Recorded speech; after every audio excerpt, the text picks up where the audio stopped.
O, diba? Huli kayo, overspeeding.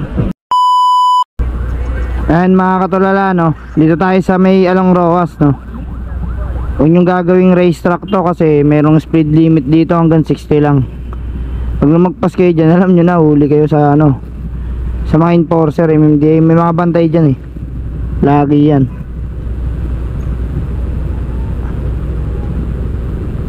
Punti na tayo. Op, naarangan tayo ng ano.